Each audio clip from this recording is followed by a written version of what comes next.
je vous remercie d'accueillir Sarah Saint-Michel.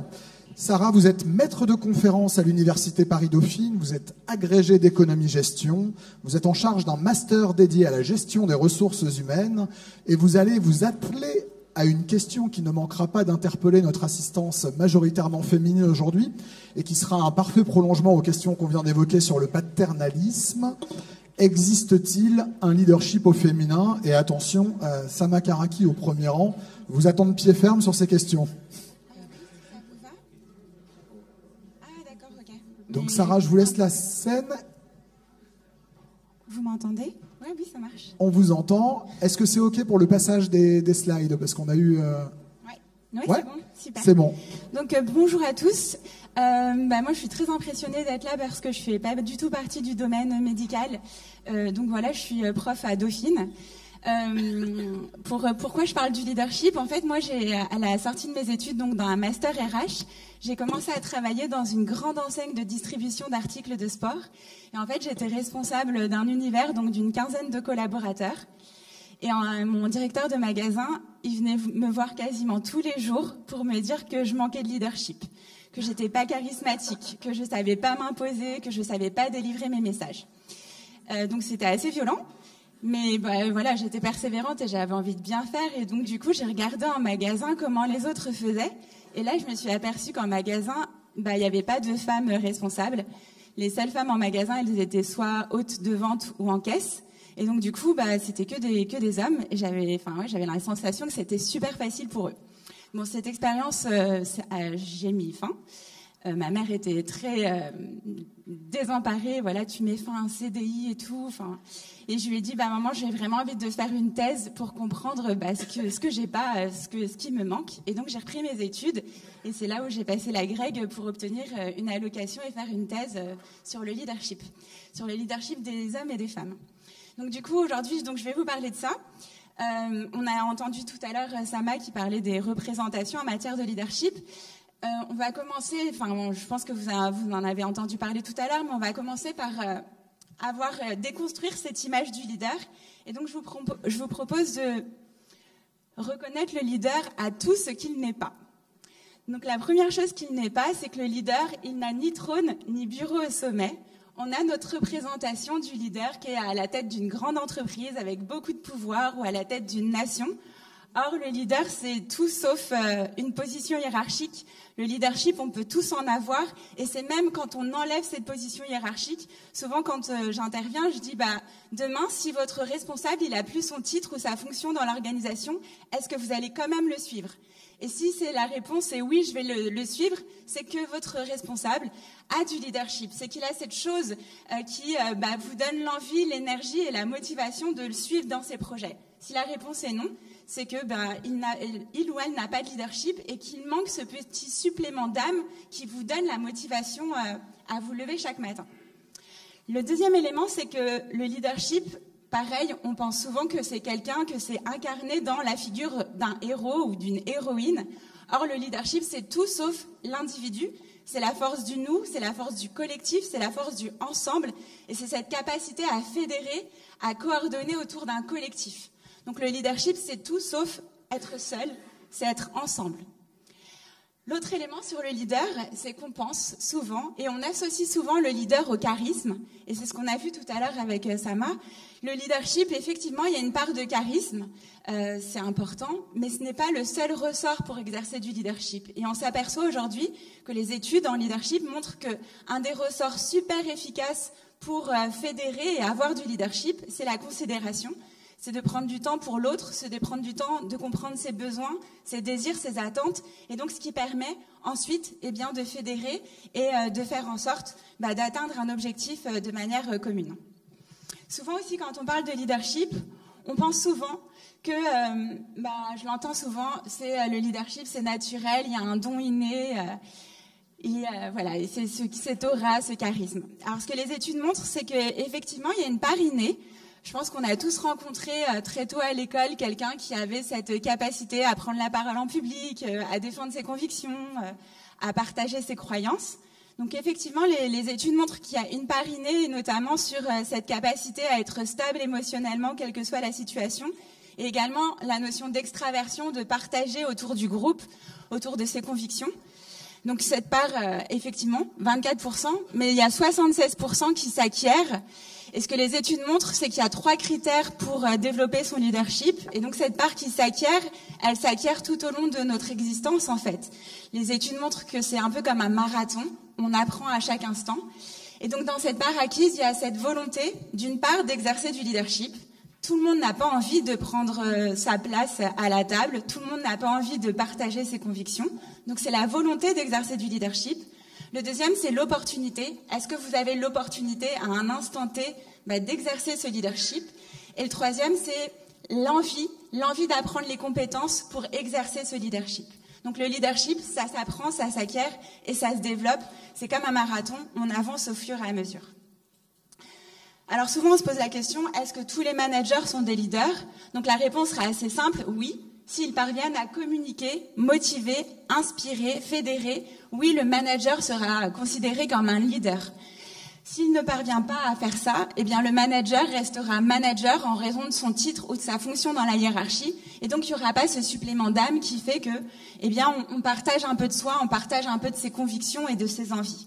Donc, on voit bien que dans le leadership, il y a vraiment un partage de ce qui nous anime profondément. Alors pourquoi on parle aujourd'hui beaucoup de leadership? Les études montrent que le leadership, c'est un moteur extrêmement puissant de la performance. Quand on regarde les données chiffrées, on voit que sur la performance financière, le leadership, lorsque les membres du conseil d'administration font preuve de leadership, eh bien ça génère un cours de l'action beaucoup plus fort. En fait, ils partagent une vision, des croyances, quelque chose de très fort qui donne confiance en fait. Sur la performance RH, quand on compare leadership et management, le leadership, ça génère plus 60% de performance RH en termes de motivation, d'engagement et de bien-être au travail. En fait, le leadership, ça donne du sens à l'action. Ça donne du sens où est-ce qu'on veut aller. On veut aller quelque part parce que c'est quelque chose qui nous transcende, quelque chose de plus grand que nous et qui s'appuie souvent sur des valeurs. Et c'est pourquoi c'est si important. Enfin voilà, c'est pourquoi ça génère autant de performance et autant d'engagement. Sauf que quand on regarde nos organisations aujourd'hui, eh bien, on voit que Giraudon qui nous dit en 2021, il y a un salarié sur 2 ne quitte pas son emploi, il quitte son manager. Donc le rôle du manager de proximité est extrêmement important. 46% des salariés français estiment que leur manager fait passer ses intérêts personnels au détriment du collectif. Alors que, comme je vous disais tout à l'heure, le leadership, c'est la force du nous, la force du ensemble. Et ensuite, je ne sais pas si vous en rendez compte, mais on est dans une mutation profonde. On dit qu'on est dans la 4e révolution industrielle. Et donc, cette mutation, elle est liée au digital, qui fait que ça va extrêmement vite. Et donc, il y a une étude de l'Institut du Futur qui nous dit que 85% des emplois de 2030 n'existent pas encore. Donc, on est dans une mutation extrêmement profonde. Et aujourd'hui, plus que jamais, on a besoin de leadership, on a besoin d'un sens profond. Sauf que quand on regarde la place des femmes aux positions de leadership, on s'aperçoit que j'ai des collègues qui disent les femmes, c'est un peu comme l'oxygène en montagne. Plus on monte, moins il y en a.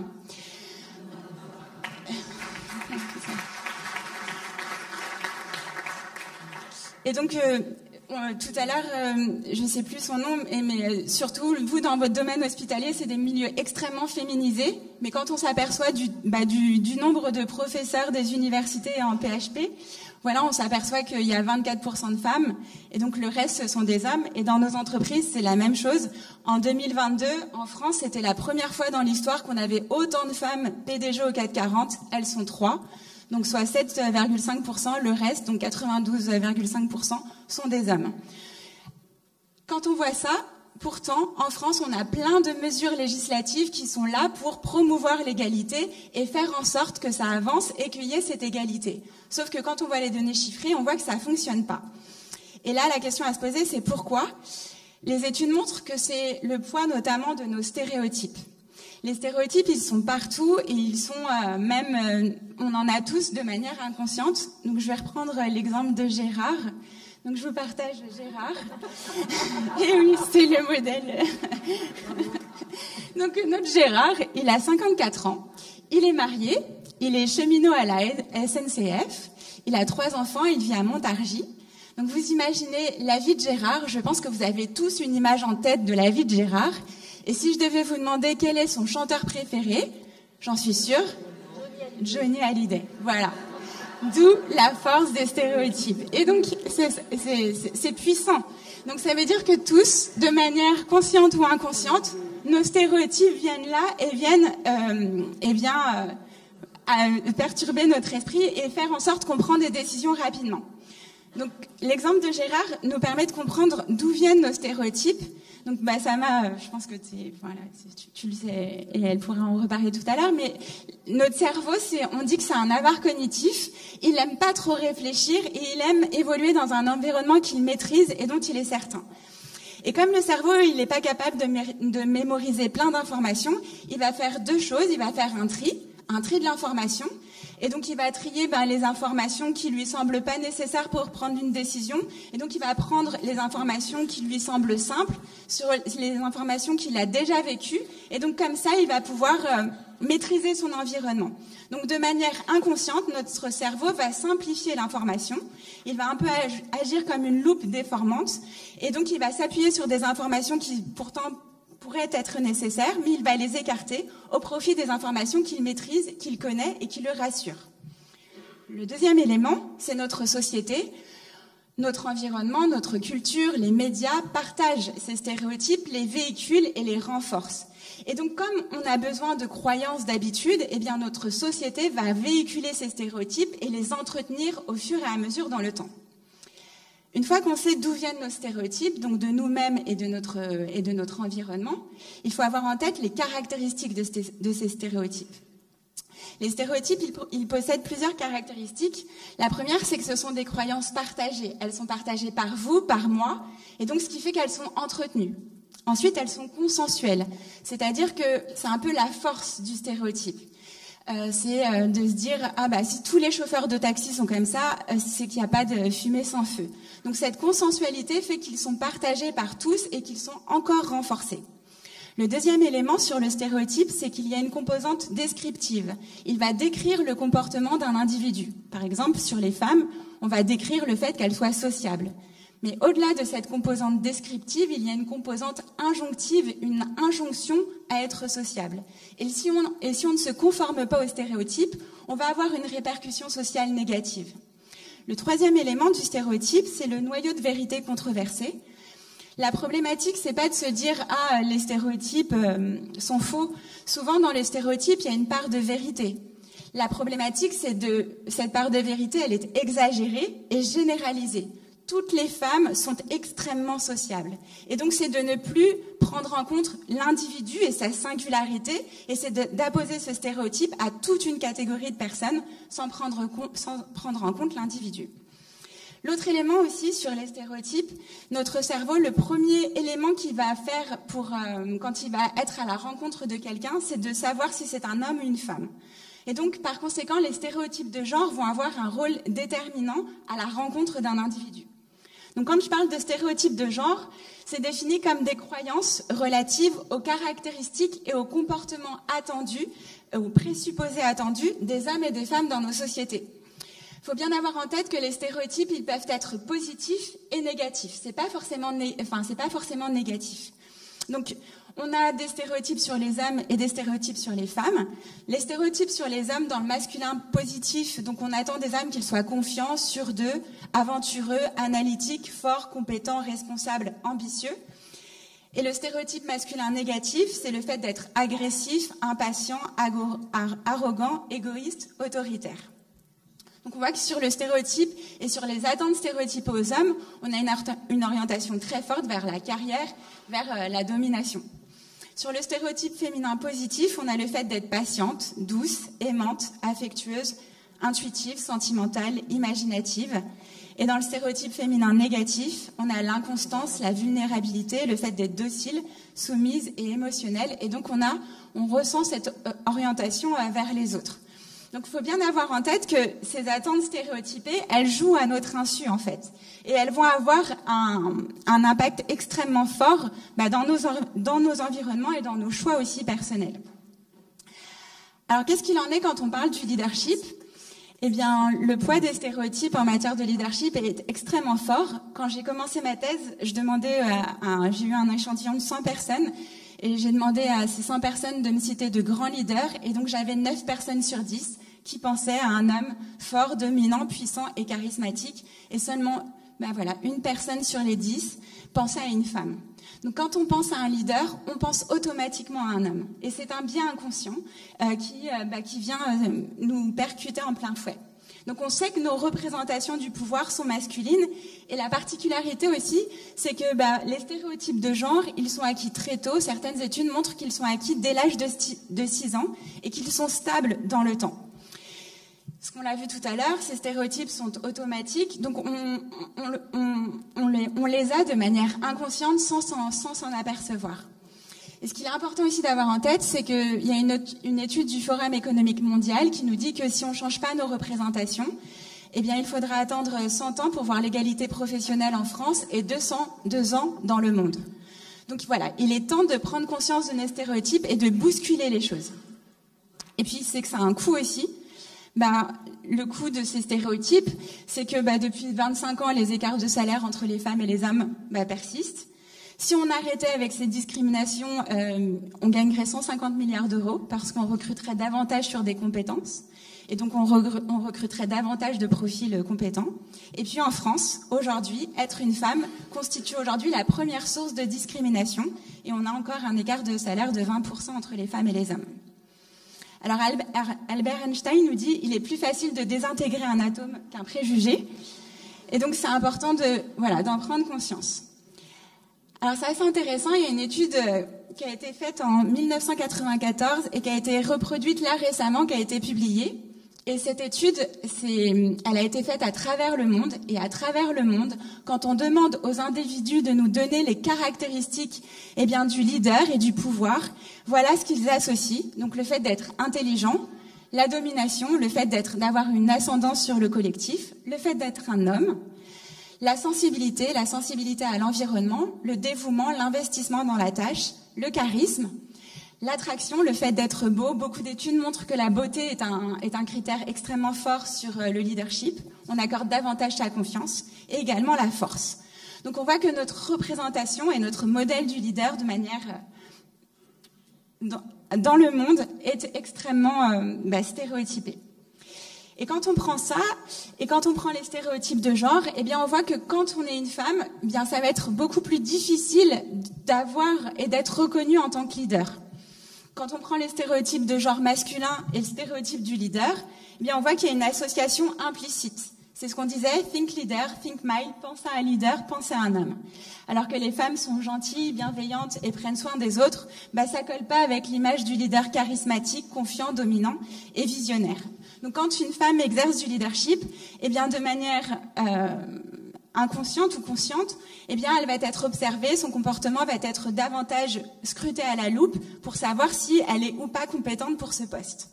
Et donc par conséquent, ça va avoir plein de conséquences lorsque les femmes vont exercer du leadership. Et donc je vais vous partager quelques conséquences que ça a. La première, c'est de penser qu'il existe un leadership au féminin d'un leadership au masculin. Je l'ai entendu souvent quand je commençais mes travaux sur cette question. Les femmes, elles ont un leadership particulier, elles sont plus bienveillantes, elles sont plus douces, elles partagent plus, elles sont plus dans la collaboration, alors qu'un homme, naturellement, il serait dominant, autoritaire et directif. Les études montrent qu'il n'y a pas de différence majeure entre les hommes et les femmes en matière de leadership. Par contre, il y a des comportements de leadership qui sont efficaces et ça, peu importe le sexe de l'individu. Donc, il faut bien avoir en tête que c'est pas parce que je suis un homme que je serai autoritaire et dominant et c'est pas parce que je suis une femme que je serai douce et sympathique. Donc non, il y a des comportements qui sont efficaces, peu importe le sexe. Le deuxième élément qu'on a souvent en tête, c'est que les femmes, elles seraient moins ambitieuses que les hommes. C'est ce qu'on appelle le sexisme bienveillant. Non, on va pas te filer ce poste-là, c'est pas le moment dans ta carrière, tu viens d'avoir un enfant, ou voilà. Le sexisme bienveillant, c'est derrière cette image aussi de l'ambition. On a une image extrêmement stéréotypée de l'ambition au féminin et au masculin. L'ambition au masculin, c'est vu comme dynamisme, autorité, envie de se dépasser. L'ambition au féminin, c'est vu comme quelqu'un de carriériste, opportuniste, préoccupé uniquement par la sphère professionnelle au détriment de sa sphère familiale. Donc c'est important d'avoir en tête de prendre du recul sur l'ambition et d'avoir tous ces stéréotypes qui sont associés à l'ambition. Le troisième élément, on en a parlé tout à l'heure, c'est sur le syndrome de l'imposteur. J'entends beaucoup de femmes qui disent alors le syndrome de l'imposteur, faut avoir en tête que ça a été étudié sur des femmes qui ont eu des forts postes à responsabilité, qui ont gravi les échelons dans la hiérarchie, et que malgré l'atteinte d'avoir brisé les plafonds de verre, malgré ça, elles se sentent illégitimes. Elles se sentent comme pas compétentes, comme si c'était une imposture d'être là. Et donc, il faut bien avoir en tête que le syndrome de l'imposteur, derrière ça, il y a une quête de légitimité, donc une envie de se dépasser, un travail extrêmement puissant. Et donc, ce qui fait que souvent, il y a un épuisement et un manque de confiance en soi. Donc, c'est important de prendre conscience de ce syndrome et de le dépasser pour justement assurer toute sa légitimité et toute la confiance en soi. Le quatrième élément, et je l'ai entendu très souvent, c'est quand une femme elle a du pouvoir, elle est pire qu'un homme. Alors là, vous le voyez, c'est Miranda Priestly dans Le diable s'habille en Prada. Donc vous avez l'image. Les anglo-saxons nomment ces femmes des Dragon Ladies. Donc ce sont des femmes qui ont adopté tous les codes du pouvoir masculin, qui ont gravi les échelons. Et les études montrent bien souvent que ces femmes-là, elles font aussi en sorte d'écraser les autres femmes pour pas qu'elles atteignent aussi les sommets. Et la problématique à se poser quand on étudie ce type de comportement, c'est qu'on s'aperçoit que le contexte dans lequel elles évoluent est extrêmement important, et c'est un contexte qui promeut des comportements de leadership toxiques, des comportements destructifs, et qu'en fait elles ont simplement adopté les codes du contexte dominant pour pouvoir trouver leur place. Donc comprendre ce type de comportement. Les études récentes sur le leadership des femmes montrent aussi que il y a ce phénomène qu'on appelle la falaise de verre, qui a été montré notamment dans des entreprises cotées en bourse, où on va placer des femmes PDG lorsque la situation de l'entreprise va extrêmement mal, ou également en politique, quand le parti politique va très très mal, et on va placer des femmes en espérant que ces femmes-là apportent quelque chose de nouveau, d'innovant, etc. Et bien souvent, elles échouent, elles sont comme tout le monde. Et en fait, ça vient renforcer le fait que les femmes seraient incompétentes. Donc, c'est important d'avoir en tête ce qu'on appelle la falaise de verre, le fait à certains moments de positionner des femmes en espérant qu'elles vont changer le jeu, et qu'en fait, c'est quasiment impossible, et que ça renforce une image encore négative de la femme dirigeante. Alors, une fois qu'on a décrypté ces comportements qui peuvent être préjudiciable pour les femmes, la question à se poser, c'est comment faire preuve de leadership, et moi en tant que femme, comment je peux aussi déployer mon leadership. Je le vois souvent auprès de mes étudiants. Je pense qu'on n'a pas conscience des stéréotypes et comment ça peut impacter notre confiance en nous, notre détermination.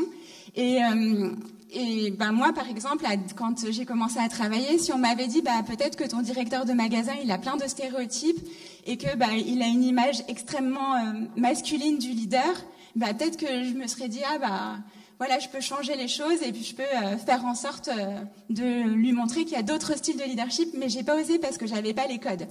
Donc je vous partage quelques codes. Le premier, aujourd'hui, sur les études sur le genre, on dit qu'on est passé du plafond de verre au labyrinthe. Aujourd'hui, on dit que le plafond de verre, il a été brisé par de nombreuses femmes, mais que l'accès au chemin pour le leadership, c'est un labyrinthe, c'est un chemin tortueux, c'est un dédale, et qu'il faut naviguer, en fait, dans ce labyrinthe. Et donc, on est dans une seconde génération de biais liés au genre qui sont beaucoup plus subtils, insidieux, et donc c'est important de les décrypter et de les comprendre. Tout à l'heure, je parlais du sexisme bienveillant. Typiquement, le fait de se dire tiens, je vais pas te proposer cette promotion à ce moment-là parce que tu viens d'avoir 2 enfants, c'est une forme de sexisme, et c'est une forme de rabaisser la femme au fait de lui dire non, avec 2 enfants, tu n'y arriveras jamais. Donc en fait, ces biais-là, ils sont dans notre quotidien, et c'est important de les décrypter pour faire en sorte de pouvoir avancer sereinement. Ce que les études montrent sur les femmes qui ont pu naviguer dans ce labyrinthe, c'est qu'elles ont développé une agilité comportementale en fonction de la situation. Elles ont pu s'adapter en fonction de la situation où on va vous demander d'avoir de l'assurance, de l'assertivité, d'être sûr de soi. Elles se mettent dans une posture plutôt de stéréotype masculin. Et dans une position ou dans une situation où on a besoin de rassurer et de faire confiance, elles vont se mettre dans une polarité plutôt de stéréotype féminin. Alors c'est très triste de vous dire ça, de se dire qu'il va falloir s'adapter et d'être agile, mais en fait au final je pense que c'est aussi une forme de leadership, cette capacité d'adaptation à la situation et qui est encore plus demandée encore aujourd'hui aux femmes. Le deuxième élément, c'est la prise de conscience. Il y a des études qui nous montrent qu'aujourd'hui les cadres, il y a seulement 20% des cadres qui ont conscience des valeurs qui leur sont fortes. Parce que quand on fait preuve de leadership, on va délivrer des valeurs, on va délivrer des messages, on va délivrer des convictions profondes. Et vous, chacun, on a tous des convictions en nous. Et c'est important de se dire quelles sont les convictions profondes que j'ai en moi, que j'ai envie de partager. Et en fait, dans le flot de la situation, dans le train-train du quotidien, on en oublie quelque chose de plus grand que nous. Donc c'est important de prendre le temps de quelles sont mes valeurs, quelles sont mes convictions, qu'est-ce que j'ai envie de partager autour de moi. L'autre élément, c'est de connaître son intelligence émotionnelle. Les études montrent que 90% des différences de performance des leaders provient de leur score d'intelligence émotionnelle. C'est pas de leur score de quotient intellectuel, comme tout à l'heure on en parlait. Non, c'est leur capacité à déployer cette notion d'intelligence émotionnelle. Alors peut-être que vous l'avez déjà vu tout à l'heure, mais la notion d'intelligence émotionnelle, qu'est-ce que ça recoupe? La première, c'est la conscience de soi. La conscience de comment je suis quand je suis stressée. Comment je suis quand je doute d'une situation. Comment je suis quand je suis euphorique. Donc c'est d'avoir une connaissance précise de ces modes de fonctionnement, de ces doutes, de ces peurs, de ces croyances limitantes. C'est d'avoir une connaissance précise de soi. Le deuxième élément, c'est la motivation. Tout à l'heure, on a parlé d'optimisme, d'envie. Donc c'est cette capacité à générer de la motivation autour de soi. Que même si c'est dur, même si c'est difficile, d'avoir l'envie d'y arriver. Le troisième élément, c'est les compétences sociales. Alors c'est ce que tu disais tout à l'heure, le jeu politique, les compétences sociales, c'est la capacité à nouer des réseaux, à fédérer, à construire autour de soi des liens, des partenariats. Donc c'est une compétence de leadership parce que le leadership, c'est la force du collectif, du ensemble. Le quatrième élément, c'est la maîtrise de soi, la maîtrise de ses émotions, la capacité à jouer avec l'incertitude, l'ambiguïté, le fait qu'on ne soit pas sûr de demain. Et donc c'est cette capacité-là à maîtriser ses émotions. Et la dernière, c'est l'empathie, la capacité à se mettre à la place de l'autre, la volonté aussi de comprendre ses besoins, ses attentes, de rentrer en interaction, de rentrer en dialogue avec autrui pour répondre à ses besoins et à ses attentes. Donc c'est ça la force de l'intelligence émotionnelle. Donc pour y arriver, c'est important de prendre conscience de nos stéréotypes. C'est important aussi de pas culpabiliser avec ces stéréotypes. On l'a vu, on en a tous. Ils sont là, ils font partie de nous. Et donc, c'est important d'avoir conscience qu'on a des stéréotypes. Mais par contre, une fois qu'on a conscience de ça, une fois qu'on a conscience de nos mécanismes de fonctionnement, c'est de les mettre de côté et d'arriver à prendre des décisions de manière éclairée et juste. Typiquement, la dernière fois, j'étais en conférence avec la PDG d'un grand groupe qui vend des solutions informatiques. Et elle disait que à son comité de direction, elle voulait nommer une femme et que elle n'a pas osé le faire à ce moment-là parce qu'elle revenait d'avoir 2 enfants et que tout le monde l'a fait douter. Et elle-même a douté en se disant c'était peut-être pas le bon moment pour elle. Et donc c'est se dire peut-être que mon environnement doute, etc. Mais je suis capable de tenir ma position et finalement elle l'a quand même mis à son comité exécutif. Et donc c'est de tenir ses positions. On va avancer, c'est dur, on va avoir tous des doutes, on l'a vu et c'est normal et notre environnement fait qu'on aura plein de doutes.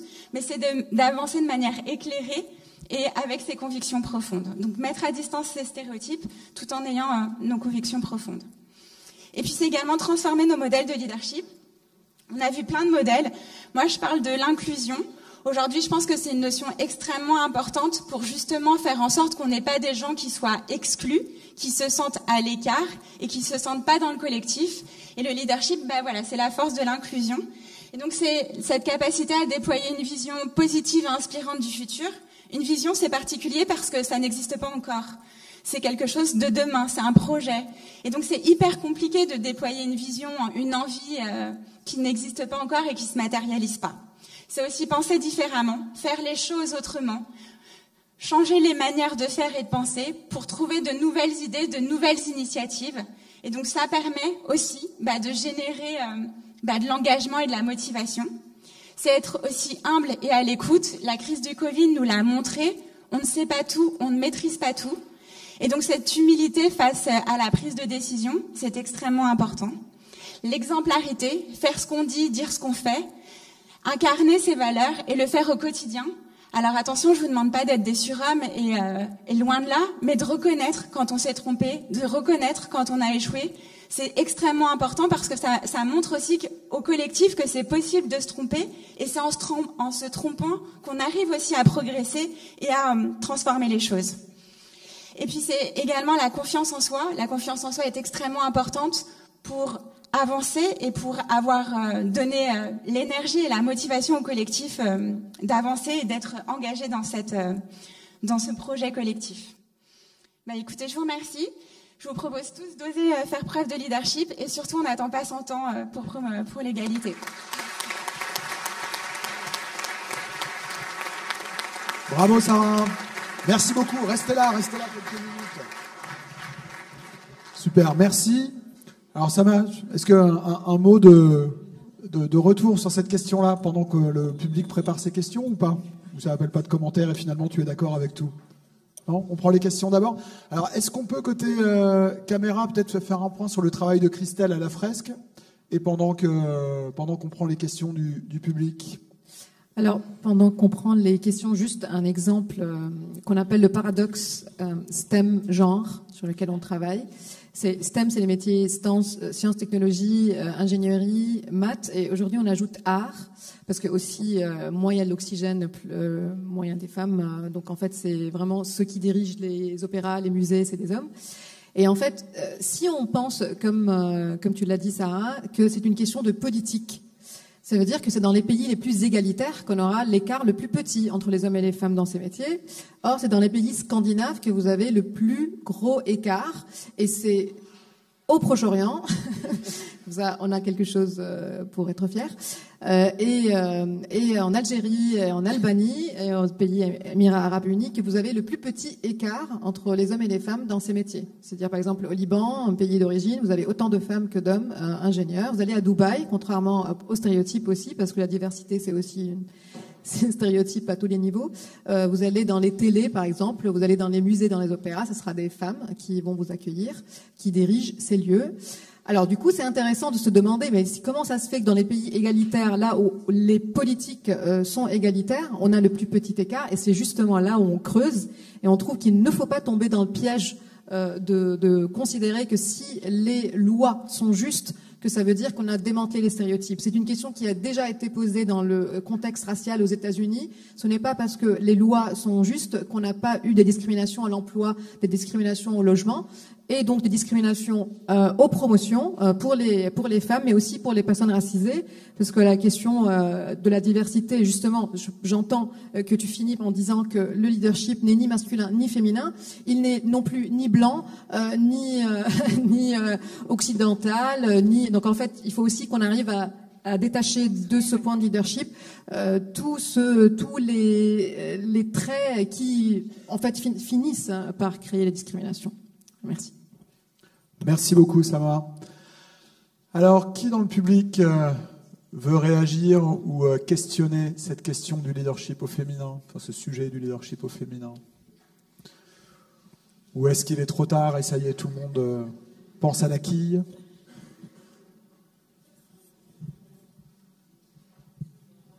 Pas de questions? Aucune? Ah, quand même. Ah ben une question d'Anne Le Gagne. Merci Anne. Merci infiniment pour ta présentation. La question que je me pose, c'est à quel moment on doit agir pour que les choses se transforment? Est-ce que c'est l'école qui est le creuset de cette transformation, ou est-ce qu'il y a d'autres lieux ou d'autres moments dans notre structuration qui vont permettre qu'on n'attende pas 100 ans pour l'égalité professionnelle et pour le leadership? Puis j'aurais une autre question, mais qui vient en fait en écho à la table ronde précédente. C'est sur cette donc c'est pas le plafond de verre, mais c'est ce que j'ai compris. Donc c'est cette montagne de verre. Comment on permet à des femmes d'aller en politique, transformer les choses sans se fracasser? Alors sur la première question, je pense qu'on a tous un rôle à jouer. C'est-à-dire que, dès l'école, avec peut-être nos enfants, nos petits-enfants, on a tous un rôle à jouer, et au quotidien également. C'est-à-dire, si vous entendez quelqu'un qui dit « Ah, j'aimerais bien, mais peut-être que j'ose pas ». Donc, c'est donner cette énergie, cette confiance que peut-être on n'a pas tous reçue parce que, je l'ai pas dit, mais le poids de l'environnement familial est extrêmement important dans cette confiance en soi. Le poids, le regard des parents, le regard de la famille. Donc, c'est extrêmement important de, si on l'a pas, d'avoir des alliés, des soutiens qui viennent nous porter, quoi. Donc, tous, à chaque instant, on peut soutenir quelqu'un, on peut soutenir un ami ou quelqu'un qu'on connaît pas juste par un mot gentil, et des fois, ça révèle quelque chose. Donc, nos enfants, et puis au quotidien, en fait, dans nos pratiques aussi au quotidien, donner la chance à quelqu'un. Si on sent qu'il y a l'envie, l'opportunité, etc., donner aussi la chance aux autres pour transmettre et révéler, une envie. Sur la falaise de verre et la politique, je pense que c'est déjà un exercice extrêmement important de nommer les choses. En fait, avant, c'était invisible. Personne ne nommait ça. Donc, c'est déjà un premier travail de décrire la situation, de la nommer, parce que pendant très longtemps, là, aujourd'hui, on a Elisabeth Borne, mais avant, c'était Edith Cresson. Et ça s'est extrêmement mal passé pour elle, et elle n'a pas du tout tenu. Et c'était, moi, j'ai grandi avec ce modèle de leadership féminin. Donc, et personne n'a nommé le fait que elle a été nommée à un moment où personne l'a soutenue et on l'a vite virée. Et voilà, c'était un modèle de leadership et un échec. Donc, c'est déjà prendre conscience de la situation, et ensuite d'avoir un environnement de soutien. De se dire, effectivement, quand on exerce du leadership et quand on est une femme, c'est pas facile. Personne va vous le dire, en fait. Donc, c'est aussi de prendre conscience, de se dire, on va traverser des choses qui sont pas faciles, on va recevoir des injonctions qui sont contraires à nous. Notre environnement, le leadership, on a du leadership dans le regard des autres. Et les autres, ils ont des stéréotypes. Et les autres, ils vont attendre de vous que vous ayez les stéréotypes de genre. Si vous n'êtes pas sympathique et bienveillante, vous serez perçue comme quelqu'un un peu sans cœur. Donc aussi avoir ça en tête, d'avoir conscience que notre environnement a aussi ses attentes stéréotypées et qu'il va falloir naviguer dedans, quoi. Est-ce que j'ai répondu ? Ok. Je crois. Est-ce qu'il y a une autre question dans la salle ?